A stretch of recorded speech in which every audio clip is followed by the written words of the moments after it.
Oh, SoundCloud. Why did we all collectively start from SoundCloud? Why did I start from SoundCloud? I downloaded the app because I wanted to listen to some songs that I could only really listen to on there and nowhere else. Which brings me to the reason why I believe we all started from SoundCloud. We wanted to put our music out there. We strive to put music on a platform where other people can listen to it and other people can interact with it. The music scene is very competitive. Extremely competitive, especially when it depends on where you came from. Like, let's say if you came from a town with a big music scene, you are most likely going to have a stronger chance at putting your music out there than someone who lived in like a rural town. SoundCloud as a tool to put your music out there is very significant for people who are starting off as musicians. So now to dive into the YouTube equivalent of music streaming. SoundCloud. For those who don't know, SoundCloud is a company founded in Berlin and it was launched in 2007. SoundCloud was considered a for everybody platform that you can upload your own music to. It's a community-oriented music streaming service.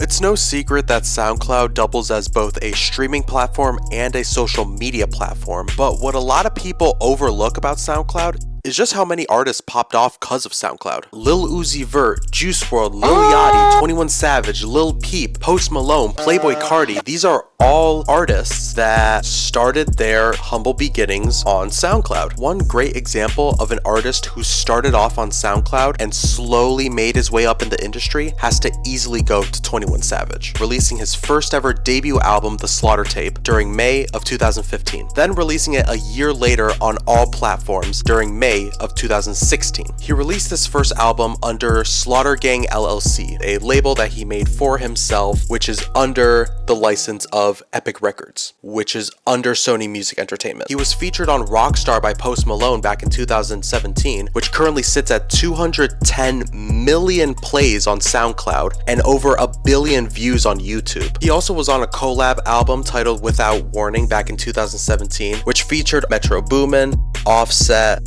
Yeah, I think that's about it. He also did a collaboration album with Drake, which I find funny that Kendrick Lamar claims that 21 Savage gave Drake false street cred, which goes to show how much influence 21 Savage had for an artist who started off on SoundCloud. All these collaborative projects, plus his recent album, American Dream, that is currently doing numbers, goes to show that not only does 21 Savage have staying power within the music industry, but he also is a great example of an artist who started off on SoundCloud and currently still has staying power. Now that's just one artist. For this section, I would like to talk about 3 specific rappers that brought about a new subgenre of hip-hop titled emo rap. These 3 being Lil Peep, XXXTentacion, and Juice WRLD. And while these artists are not with us in the physical, with us right now, rest in peace to all of them, their legacy still is, and their music still is, because of SoundCloud.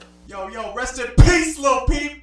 Rest in peace! Juice WRLD, Lil Peep, and X all had their roots in SoundCloud, and all had a similar but distinct sound to their music, which made each of them unique in their own way. Some of their material can only be found on SoundCloud, which makes the platform all the more vital for fans to listen to their music. Their lyrics contain themes of depression, heartbreak, substance abuse, and just growing up in the 2000s. Themes that a lot of the younger generation can relate to, which made their untimely deaths all the more impactful to their fans who grew up listening to them, including me, and what made their newer releases feel like their record companies just milking their art for gains and clicks. Even after their deaths, music that they've archived is still being churned out and released outside of SoundCloud To this day! which feels insulting to their fan base and just what SoundCloud stands for as a whole. However, these 3 artists still make the big 3 of emo rap and the big 3 of SoundCloud artists.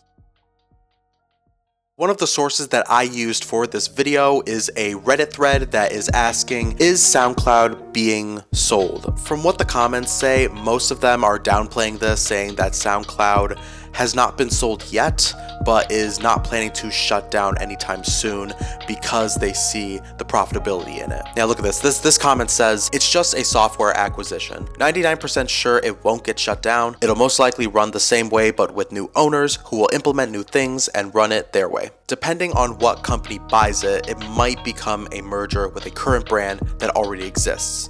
So to put that into perspective, if SoundCloud gets picked up by UMG or Sony Records or another big business within the music industry, don't be surprised. From what this user read, it's going to be up for sale later this year, so most likely in 2025 or 2024, and that there's currently no buyer at the moment. All these comments are to be taken with a grain of salt, but this is as much information I can find on the subject matter. Someone by the name of The Geek Coast claims that SoundCloud is not going to shut down and that they have been working too hard to become profitable, and now that they have, they are actively looking for buyers to buy the company, and that they believe that SoundCloud is worth over 1 billion, which I would say is definitely pushing it. 1 billion for SoundCloud is kind of pushing it. I don't know much about business, but I know much about music business. That's a lot of money. And seeing only 12 people comment on this thread alone kind of makes me feel like the SoundCloud community has moved on, and that people who used to use SoundCloud now just use other streaming platforms like Spotify and Apple Music. With songs like Old Town Road by Lil Nas X and Mo Bamba by Sheck West, many people considered SoundCloud as the underdog of the music industry. Some of these artists that originated from SoundCloud are still within the music industry behind the scenes, working on the beats, working on the promo, everything behind the curtain. Heck, one of them went on to work with Bryson Tiller and Lil Sims.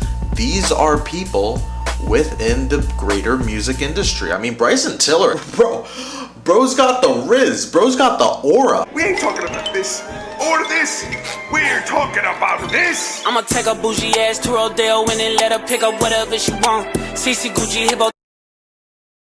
Overall, while their initial intention was to become a streaming platform, like the sea of others, SoundCloud Global Limited and Company exceeded their goals, creating a positive and uplifting community for musicians in the process. They have also shown charity in allowing listeners to listen to music relatively for free, at a time when free music was hard to come by. Last but most certainly not least, they were able to birth a new wave of popular music that originated from this obscure platform, further pushing the limits of what can be considered popular music. Anyways guys, that's all for this video. Thank you so much for making it this far into the video. I really want to start making more content like this and not just releasing music. Talking about music is the next step that I really want to push forward onto this channel. I want to start making more video essays, so if you have any ideas on what I want to talk about, make sure to comment it down below. And as always, just have a good one. Have a good one. Drink some water, get some snacks, have a blessed rest of your day.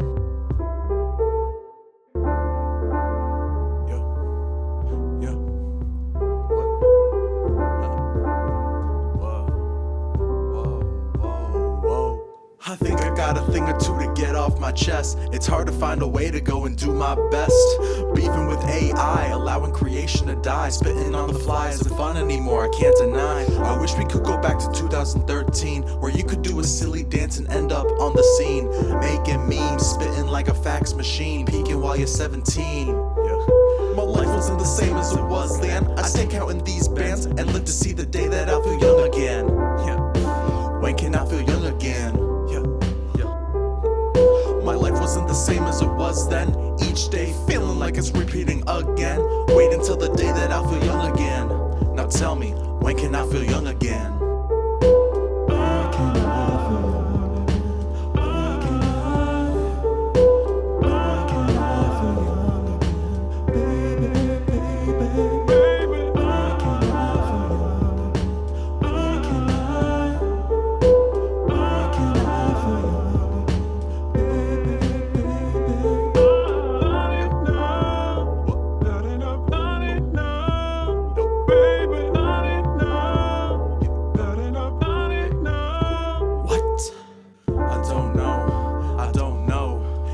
style even fit in this tight flow? Am I really doing music from the soul? Or is this all just for show? Now, should I stay in college for the knowledge or just go? I can't fathom loneliness, I don't wanna live alone. And on the same hand, I don't wanna die alone. Starting to admit that I cannot do life alone. Pouring one out to the folks who be dead inside, keep pushing forward.